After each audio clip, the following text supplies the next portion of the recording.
하겠습니다. 오늘부터 이제 주일 오후에 야고보서에 있는 말씀을 좀 묵상하려고 그러는데요. 이 시대에 정말 우리 안에 이 행동하는 신앙이 절대적으로 필요한데 어떻게 해야 우리가 이 신앙의 행동을 잘 나타낼 수 있을까? 또 바른 신앙의 자세를 견지할 수 있을까? 이것을 말씀을 통해서 생각을 해보려고 하는 것입니다. 첫 번째 오늘 첫 시간 진행을 하면서 우리 본문에 있는 말씀 우리 함께 읽었는데 신앙을 점검하자 이런 제목으로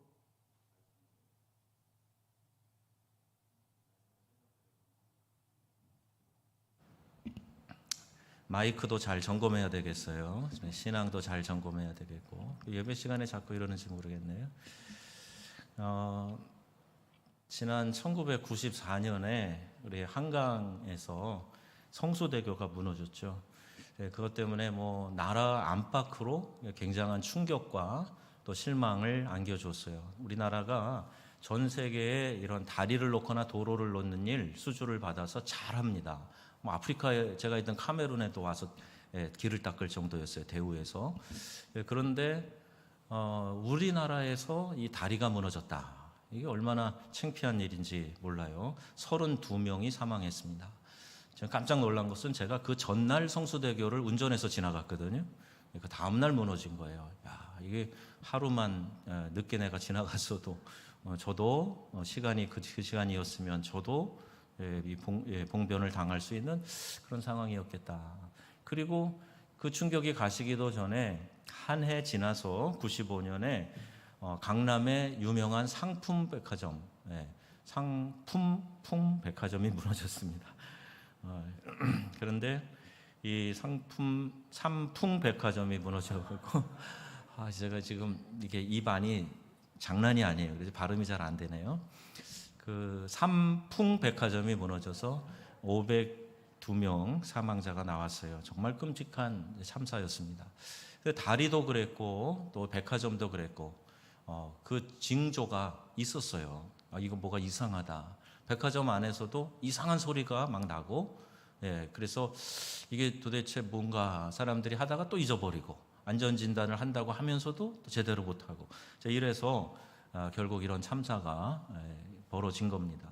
그러면 다리나 건물들도 안전진단 점검해야 돼요. 우리 교회도 이렇게 싹 지어놨지만 소방 안전진단 점검 합니다. 아주 어려워요. 그런 것들을 잘 준비해서 건물이 화재나 기타 붕괴나 어려운 문제가 생기지 않도록 이렇게 최선을 다하는 거죠. 근데요, 우리의 신앙도 점검이 필요합니다. 내 신앙은 괜찮겠지, 나는 안전하겠지, 늘 그런 의식 속에 있는 분들도 계신데 점검하지 않으면 그 누구도 장담할 수가 없어요. 우리가 진짜 믿는 신앙인지 한번 점검을 해봐야 됩니다. 회복할 것들은 회복해야 되고 고쳐야 될 것은 고쳐 나가야 됩니다. 이를 위해서 짧고 강한 메시지가 담긴 이 야고보서에 있는 말씀을 우리가 시리즈로 한번 강해를 통해 생각해 보려고 합니다. 크로스웰 박사가 이런 이야기를 했는데 야고보서는 우리 문화의 이슈들에 대해 조간신문만큼이나 현실적 관련성이 많다. 이런 이야기를 했어요. 성경을 읽으면서 여러분들이 내 삶에 말씀을 적용하는 일, 이게 굉장히 중요합니다. 설교에서 굉장히 중요한 한 면은 하나님의 말씀을 해석해서 이것을 적용하는 부분이에요. 그러니까 이 시대에 하나님의 말씀을 잘 설명하는 것도 중요하고 이 시대에 적용하는 것이 중요한데 야고보서가 특별히 그런 강력한 힘을 가지고 있는 짧지만 아주 강한 메시지가 담겨있는 그런 서신서라는 겁니다.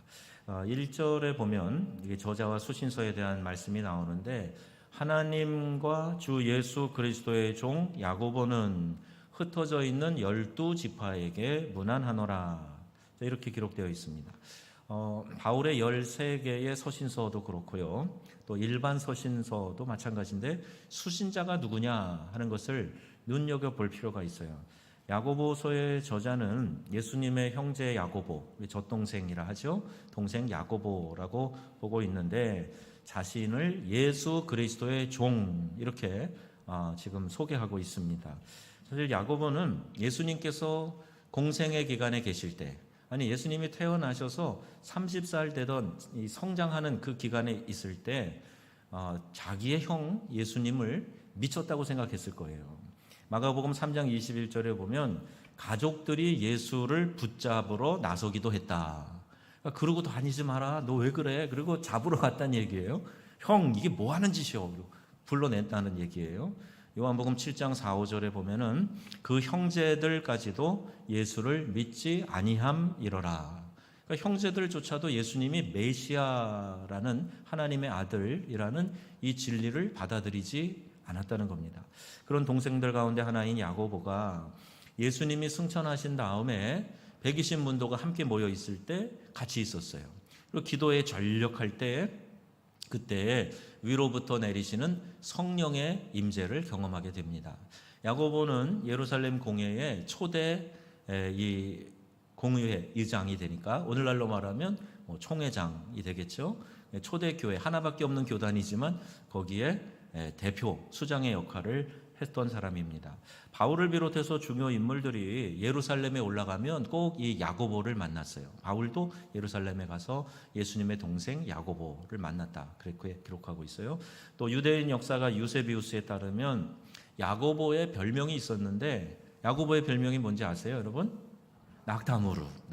늘 무릎 꿇고 기도해서 그랬는지 이 무릎에 굳은 살이 벽이고 토박하고 딱딱한 그런 무릎을 가져서 별명이 낙타무릎이었어요. 처음엔 예수 형이 미쳤다고 생각하고 믿지 않았던 그가 예수님이 하나님의 아들이시다, 구원자이시다, 주님을 배반할 바에야 차라리 죽음을 택하겠다 이렇게 결단하고 끝내 사람들의 돌과 칼에 죽임을 당합니다. 야고보가 이런 놀라운 변화를 체험한 것은 예수님의 부활과 직결되어 있어요. 형님이 늘 얘기하던 내가 죽고 3일 만에 살아날 거야 그랬는데 이거 허튼 소리 하고 있네 생각했던 야고보가 진짜 예수님의 부활, 자기 형님의 부활을 보고 다른 사람보다 더 확실하게 이제 믿게 된 거죠. 그가 정말 메시아였구나, 정말 하나님의 아들이었구나, 정말 주님이셨구나. 자, 이렇게 야고보가 깨닫고 믿게 된 겁니다. 여러분 모두에게 이 부활의 주님을 만나는 경험이 있으시기를 축복합니다. 부활의 주님, 지금도 운행하시고 역사하시는 성령님 내가 경험하지 않으면 신앙을요 배워서 하기가 참 어려워요. 이렇게 얘기를 해줘서 그대로 따라가는 게 그리 쉽지 않습니다. 물론 배우고 알아야 되지만 그 동력은 어디서 나오느냐? 내 체험에서 나오는 거예요. 내가 하나님을 만나고 기도할 때 응답받고 주님의 음성이 귀로는 아니어도 내 심령 가운데 분명하게 들려지고 깨달아지고 그럴 때 마음에 확신이 와서 그때 믿음으로 가게 됩니다. 목회하는 모든 여정이 수월하지 않기 때문에 신학교에 입학할 때 꼭 소명이 있느냐 물어봐요. 소명은 하나님이 나를 부르셨다는 확신이거든요. 그 부름이 있느냐. 그래서 이게 있으면 어려워도 하나님이 나를 부르셨는데 하고 끝까지 내 생명 다해 목양의 길을 가는 거예요. 근데 하나님 부르신 게 아니고 내가 선택했다, 직업의 하나로 선택했다 이렇게 생각하면 안 되면 때려치지 뭐 이것밖에 살 길이 없냐 이러고 달아나 버리는 거예요. 대마처럼 세상으로 나가는 겁니다. 자, 그러니 이것이 얼마나 중요한지 몰라요. 신앙의 경험이. 그래서 부활하신 주님을 분명히 믿고 또 그 주님이 성령으로 지금 우리 안에 함께 하시는 것을 내가 체험할 때 그때 믿음이 견고해지게 된다는 겁니다. 여러분 기도할 때 신령한 주님의 음성이 들려지시기를 바랍니다. 하나님의 말씀이 막 내 안으로 파고 들어오는 그런 경험을 해야 돼요. 그러면 제가 이렇게 조용히 얘기해도 졸립지 않아요. 잠이 안 옵니다. 하나님의 말씀이 이 안에서 막 살아 운동력 있게 역사하는데 어떻게 잘 수가 있어요? 근데 여기 수신자 보면은 흩어져 있는 12지파, 즉 디아스포라 유대인이라고 여기 소개하고 있고 그들에게 문안을 하고 있어요. 야고보서의 전개 방식을 보면 마치 구약의 지혜서처럼 이 고리식 전개 방식이다 그러는데 이렇게 생각하면 됩니다. 신문에 보면 헤드라인이 나오잖아요. 그리고 제목을 아주 자극적으로 정해요. 이게 뭐지? 보게 만드는 거예요. 그리고 그 다음에 쭉 설명을 하죠. 이게 주제가 먼저 던져지고 그 다음에 설명을 하는데 야고보서도 그런 식으로 돼 있어요. 그래서 2절 말씀이 그 마치 헤드라인에 나오는 설명과 같은 겁니다. 주제 해설과 같은 중요한 문장이에요. 2절에 보면 다 같이 읽어볼까요? 내 형제들아 너희가 여러 가지 시험을 당하거든 아멘. 자, 이제 시험 당하면 기쁘게 여겨라. 자, 이게 헤드라인이란 말이에요. 시험이 있는데 그걸 기쁘게 여겨라. 자, 이 이야기를 앞에 던져놓고 설명해 가는 거예요. 여기에 이 시험은 헬라어의 에라스모스라고 하는 단어인데요. 이것을 정확하게 번역하면 시련을 말합니다. 시련. 그러니까 시련이 있을 때 기뻐하라. 어려움이 닥쳐가지고 막 괴롭고 공경에 빠져 있는데 기뻐하라. 자, 이렇게 핵심 신앙의 주제를 던지고 있는 거예요. 신앙의 가장 중요한 자세라 그럴까요? 핵심적인 요소가 뭐냐? 시험이 올 때 기뻐하는 거다. 이 말씀을 하고 있습니다. 그런데 시련과 기쁨이 이게 어떻게 조화가 돼요? 시련이 오면은 그 다음에는 기쁨보다는 인내, 이게 더 맞겠죠? 자, 시련이 왔으니 인내하거라. 그러면 말이 맞는 것 같은데, 시련이 있으니 기뻐하거라. 그러면 이게 자연스럽지가 않습니다. 시련을 당해보면 몸도 힘들고 마음도 힘들어요. 아니, 내가 병중에 있는데 막 코로나로 열이 나고 몸이 막 근육이 아프고 막 힘들고 막 감기 증세가 있고 골이 띵하고 그런데 마음이 즐겁고 기쁘고 이게 잘 안 되잖아요. 그냥 같이 이렇게 몸도 그냥 가라앉고 마음도 가라앉고 그렇게 되는 게 어떻게 보면 자연스러운데 아니요. 시련이 있을 때 기뻐하라. 질병이 하나의 시련이잖아요. 시험에 떨어지는 것도 하나의 시련입니다.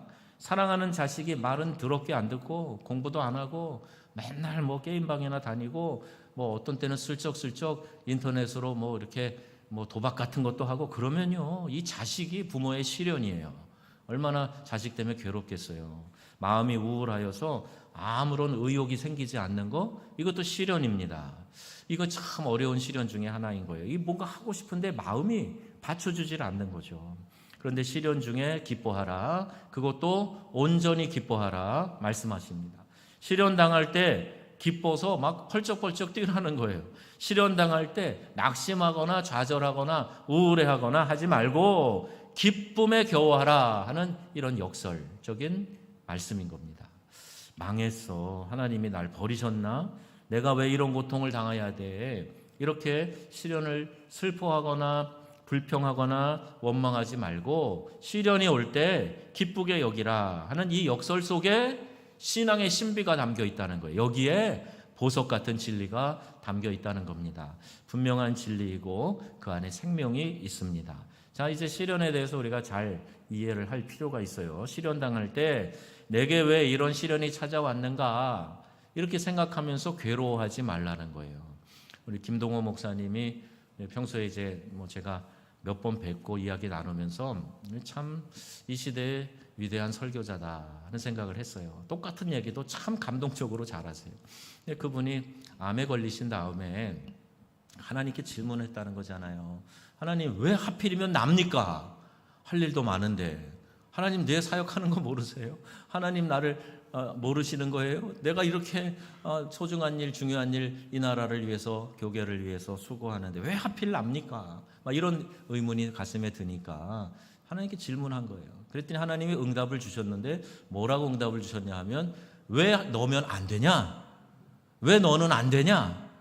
그렇게 말씀하셨다는 거예요. 왜 하필이면 접니까? 그랬더니 왜 너는 안 되는데? 너도 병 걸릴 수 있는 거지. 이렇게 하나님이 응답을 주셨대요. 그래서 이제 깨닫고 또 이제 같이 질병에 있는 사람들을 위로하고 말씀 주고 하는데 더 전력할 수 있게 됐다는 이야기를 듣습니다. 하나님, 내가 뭘 잘못했어요? 왜 내게 이런 고통을 주십니까?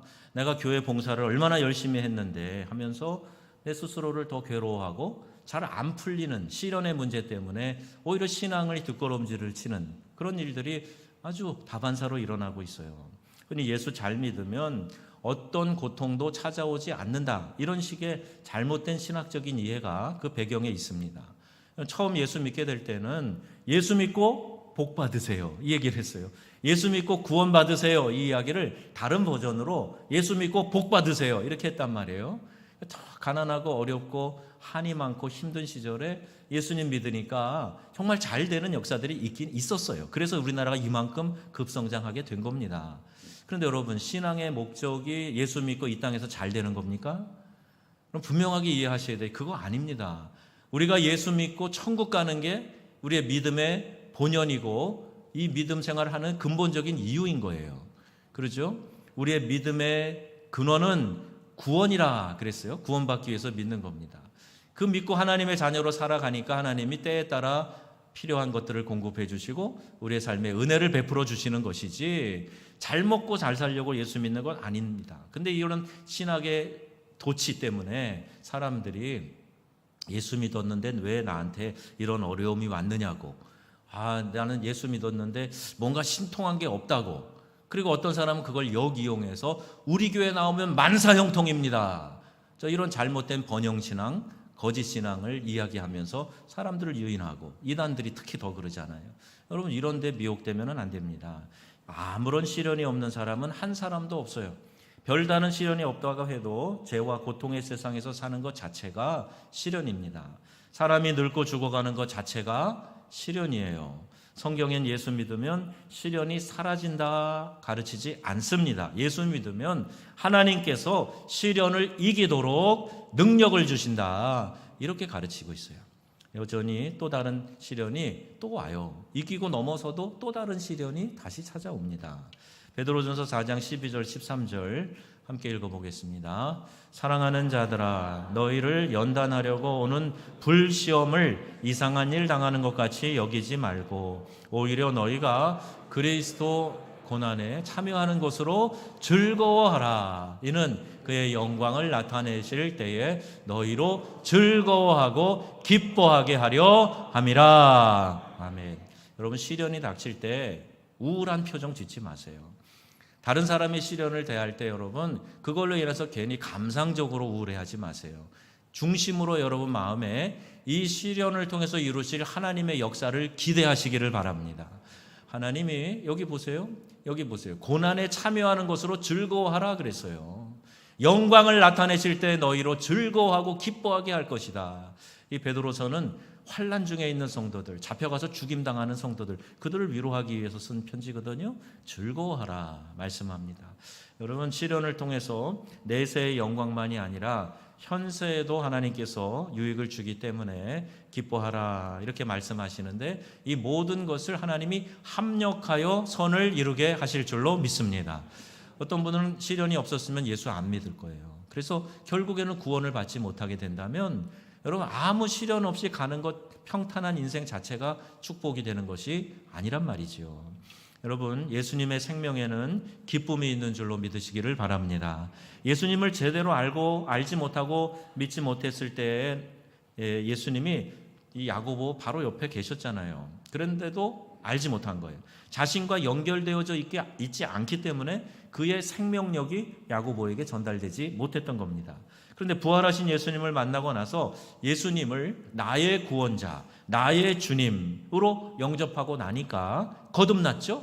그러니까 생명이 그에게 주어졌죠. 그러니까 야고보 속에 예수님의 생명이 흐르기 시작한 거예요. 그러니까 깨닫습니다. 가난한 목수의 가정의 장남으로 톱밥 먼지 뒤집어 쓰면서 가사일에 수고하고 살면서도 거짓말도 안 하고 불평도 하지 않고 부모님 요셉과 마리아 잘 섬기고 시련 중에도 기뻐했던 이유가 뭘까? 도대체 저 형님의 기쁨은 어디서 오는 것일까? 늘 궁금했는데 자신이 예수님과 접속이 되자 그 기쁨이 자신 안에도 흐르는 것을 발견하게 된 거예요. 그래서 야고보가 이렇게 기뻐하라 이야기할 수 있었던 겁니다. 여러분, 예수님의 생명의 특징은 기쁨이다 하는 사실을 믿으시기를 바랍니다. 요한복음 15장 11절 말씀이에요. 같이 읽습니다. 내가 이것을 너희에게 이름은 내 기쁨이 너희 안에 있어 너희 기쁨을 충만하게 하려 함이라. 아멘. 이 말씀이 이루어지게 되는 거죠. 예수님과 접속되면 예수님을 믿지 않을 때 그가 누리지 못했던 기쁨, 생명의 환희가 시련 중에도 그 안에 흐르기 시작하는 거예요. 그래서 이 생명의 환희, 즉 기쁨, 이것을 전하고자 야고보가 헤드라인처럼 강력하게 한 문장으로 내 형제들아 너희가 여러 가지 시험을 만나거든 온전히 기쁘게 여기라. 자, 이렇게 한 줄을 분명하게 쓰고 나가기 시작하는 겁니다. 예수님을 나의 구주, 나의 구원자, 나의 하나님으로 영접을 했는데 그 속에 예수의 생명이 흘러가고 있는데 기쁨이 없다? 이런 일은 없어요. 여러분, 나에게 기쁨이 있는가 한번 점검해 보세요. 진짜 내가 살아있는 신앙인지 한번 체크를 해보세요. 시련 중에 여러분 기쁨이 있으십니까? 상황은 어려운데 이상하게 마음은 좀 평안을 유지하고 어떤 잘 될 것이라는 것에 대한 기대가 있고, 여러분이 그 근본적인 근원적인 기쁨을 여전히 유지하고 있다면 그건 진짜 신앙인 거예요. 상황에 따라서 자꾸 변동이 되고, 조금 잘 되면 그냥 아주 기쁘하다가 조금 어려움 만나면 금방 꺼져버리고, 이건 진짜 신앙이 아닙니다. 상황은 어려운데도 마음에 이상하게 뭔지 모를 기대와 믿는 구석이 있단 말이에요. 그러니까 의지할 구석이 있고, 그래서 근원적인 기쁨을 잃어버리지 않는 게 진짜 신앙이라. 복음은 가장 절실할 때 가장 좋은 효과를 나타냅니다. 하나님은 우리가 가장 힘들어할 때 가장 많이 도와주세요. 누군가 나를 좀 붙들어주면 좋겠다, 도와주면 좋겠다, 이런 생각이 들을 때 그때 예수님께서 우리 속에서 가장 놀랍게 역사하시는 것입니다. 어려운 문제를 해결하고 헤쳐나갈 능력이 정말 필요하다고 생각될 때, 그리고 그것을 구할 때 성령님께서 우리에게 가장 강력하게 역사해 주시는 것이에요. 성부, 성자, 성령 하나님의 도움이 가장 필요할 때가 언젠가? 그게 언젠가 보세요. 우리가 시련당할 때죠. 어려움에 빠져 있을 때예요. 그때 간절하게 하나님의 도우심을 구한단 말이에요. 하나님 좀 살려주세요. 하나님 좀 도와주세요. 이런 기도가 저절로 튀어나오게 되죠. 이 삼위일체 하나님이 우리의 시련 가운데 오히려 힘을 주시고 기쁨을 회복해 주신다는 거죠. 세상이 주지 못하는 기쁨, 상황과 형편에 따라서 연동되지 않는 근원적인 기쁨과 감사, 이걸 하나님이 우리에게 허락해 주신다는 거예요. 살기는 어려운데 하나님 좋아요. 이런 믿음의 고백이 진짜 신앙 고백이 되는 거죠. 어려워도 하나님이 너무하신다, 나만 미워하신다고, 하나님은 심보가 고약하시다고, 여러분 이런 말 하시면 안 됩니다. 하나님은 우리를 위해서 자신의 아들까지 내어주신 분이세요. 그것보다 더 큰 사랑을 우리가 누구로 받았습니까? 누구에게 받았습니까? 없어요. 그런 사랑을 줄 수 있는 사람은 없어요. 내 육신의 부모도 그렇게 사랑할 수 없어요. 그런데 하나님은 자기 아들을, 생명을 우리를 위해서 내어주셨어요. 하나님은 우리에게 성령을 보내시고 그분을 통해서 우리 속에 항상 예수의 생명이 약동하며 흘러가게 해주셨다 하는 겁니다. 자, 또 하나는 우리를 붙들어 주신 하나님이에요. 하나님은 우리를 붙들어 주십니다. 지난 한 주 우리 손민서 군의 이 뇌하수체 종양 수술 놓고 교인들이 많이 기도했어요. 저도 기도하는데 또 이 말씀 생각나게 해주셨어요. 이사야 41장 10절 말씀이에요. 다 같이 읽어보겠습니다. 두려워하지 말라. 내가 너와 나는 내 하나님이 됨이라. 내가 너를 굳세게 하리라. 참으로 너를 도와주리라. 참으로 나의 의로운 오른손으로 너를 붙들리라. 아멘. 힘든 수술이라 그래서 다 같이 긴장하고 기도했는데, 또 수요 예배 때 우리 성도님들 많이 나오셔서 함께 간절히 기도했죠.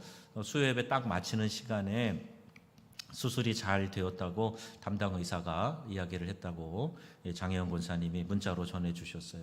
그리고 이 소식에 모두 감사하고 감격했지요. 그리고 앞으로 더욱 말끔하게 하나님 잘 치료해 주실 줄 믿습니다. 할렐루야. 막 거기 이제 응원하면서 기도하는 기도의 말들이 많이 올라왔어요. 짧은 기도지만 여러분, 그 기도의 문장을 거기 써서 올려드리며 하나님이 들어주시기를 간구하는 여러분들의 기도가 귀한 능력으로 역사하게 될 줄로 믿습니다. 우리를 붙드시는 하나님, 의로운 오른손으로 능력의 발로 붙드시는 하나님이 여러분과 늘 함께하고 계시다 하는 사실을 여러분 믿으시기를 바랍니다.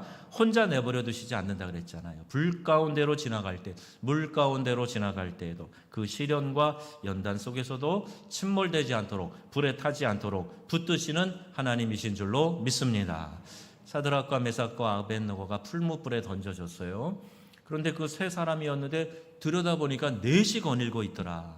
우리 예수님께서 친히 그들과 함께 계시면서 그들이 불에 그을리지 않도록, 해를 당하지 않도록, 옷이 타지 않도록 이렇게 그들을 지키시고 함께 동행해 주셨다는 거예요.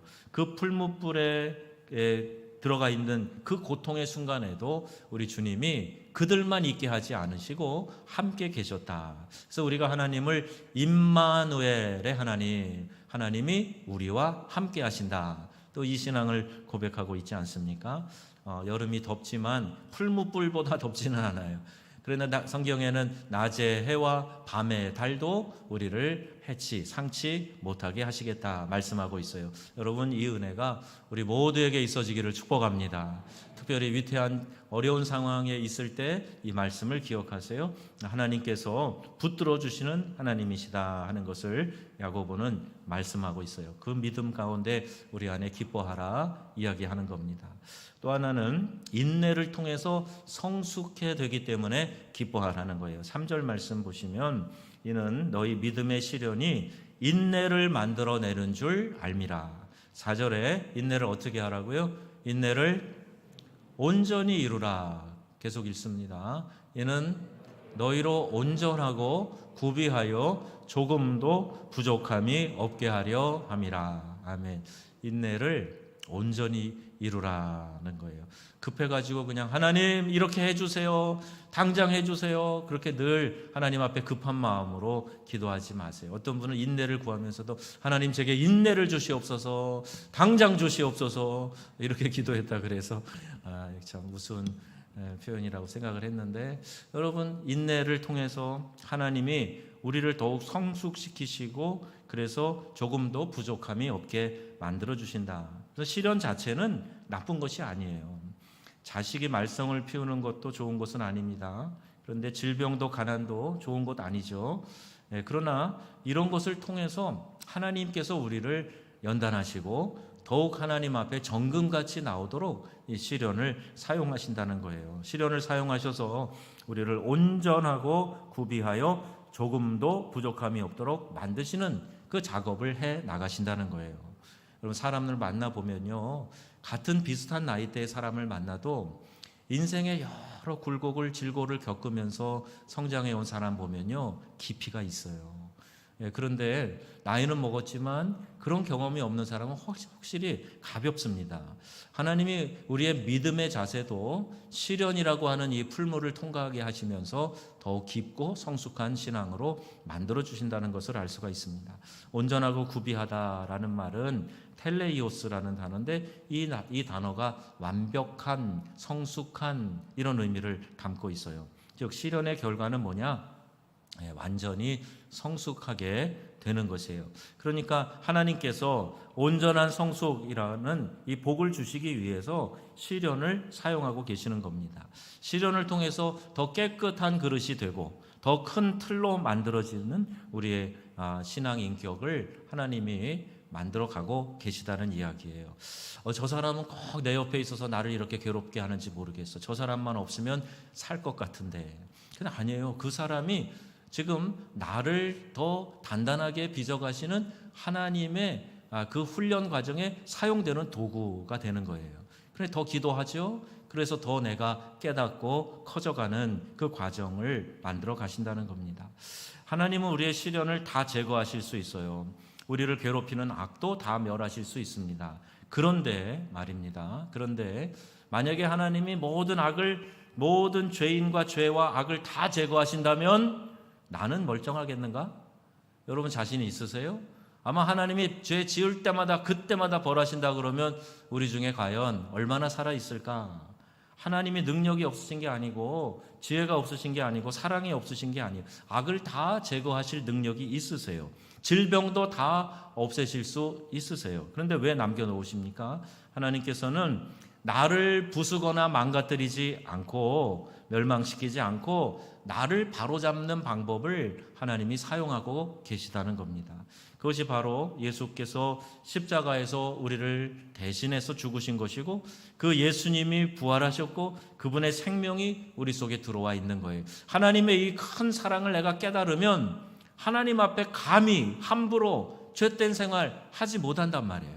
하나님의 이 사랑에 감격해 본 사람은 내 마음대로 죄짓고 행동하고 나중에 가서 또 회개하면 되지. 이게 안 돼요. 죄 지을 때마다 이 안에서 하나님께서 말씀하시고 이 안에서 하나님께서 주시는 깨달음이 울림이 있기 때문에 그렇게 할 수 없는 거예요. 예수의 생명이 우리 속에 들어오면 우리가 점점 더 거룩해지고 깨끗해지고 성결해지고 더 착하고 바른 삶을 사는 의로운 사람으로 변화되어져 가서 더 깨끗한 그릇, 큰 그릇, 넓은 통로로 만들어져 가는 겁니다. 그러니까 우리의 속을 바꾸기 위해서 하나님께서 이 바깥에서 오는 시련을 사용하고 계시는 거예요. 이게 참으로 놀라운 복입니다. 자, 이제 선택의 몫이 우리에게 주어져 있어요. 시련이 닥칠 때 사단은 이 시련을 통해서 우리를 유혹하며 죄짓게 하고 낙심하게 하고 망하게 만드는 거예요. 그러나 또 다른 길이 있습니다. 시련이 우리에게 다가올 때 이 시련은 인내를 통해서 성숙한 길로 나아가도록 돕는 것이다. 이런 바른 의식을 가지고 시련을 대하는 겁니다. 그러므로 잘 선택해야 돼요. 우리의 생각을 진리의 생각으로 바꿔야 됩니다. 그럴 때 기쁨이 찾아오는 거예요. 시련이 찾아올 때 망했다, 이러다 거덜나겠다, 나는 잘 되는 게 하나도 없다, 이런 식의 반응을 하는 것이 아니라 하나님께서 일하고 계시지, 내가 하나님의 뜻대로 바르게 세워져 있으면 하나님께서 이 모든 일들을 알아서 해결해 주실 거야. 이런 믿음의 바른 자세를 가져야 됩니다. 하나님이 나를 더 크고 깨끗한 축복의 통로, 생명의 전령으로 만들고 계시기 때문에 우리가 그것을 믿음으로 바라보면서 인내하며 하나님의 섭리를 기다리면 됩니다.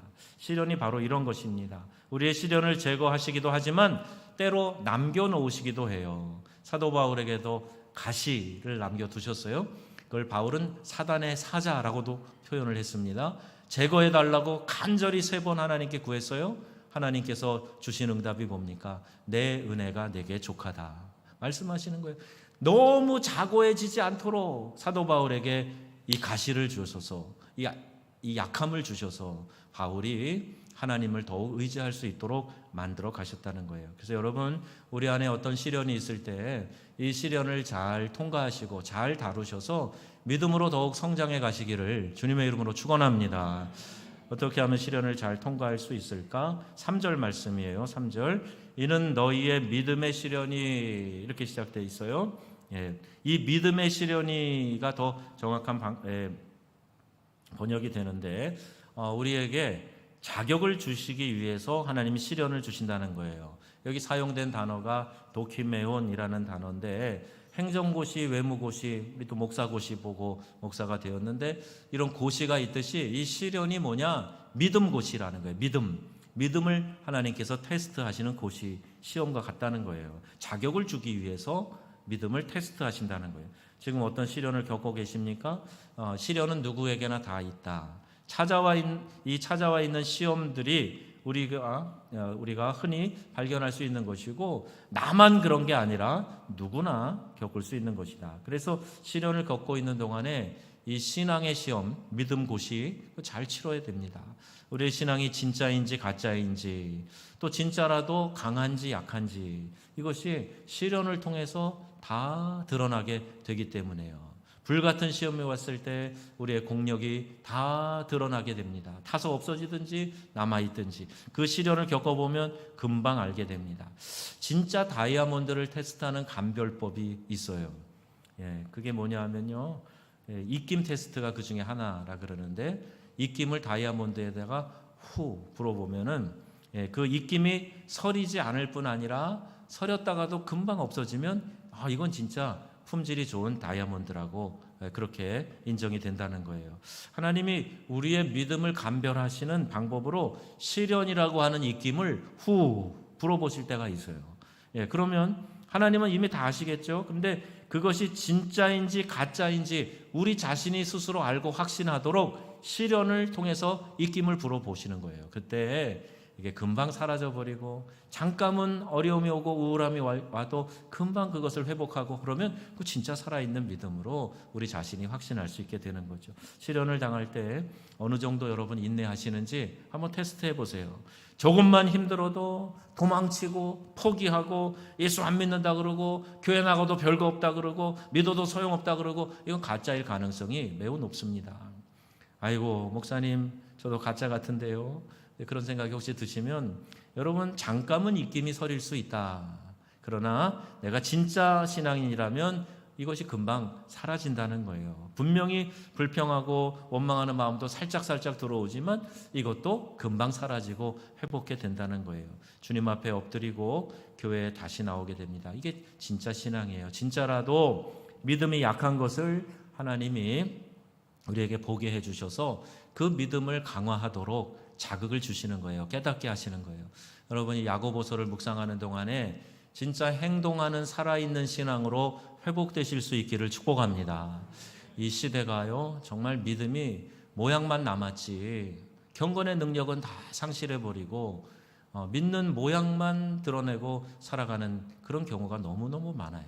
그러나 여러분, 진짜 믿음을 소유하셔서 이 믿음의 능력, 여러분 자신을 통해서 세상 가운데 나타내는 그런 생명이 있는 삶을 살아가시기를 축복합니다.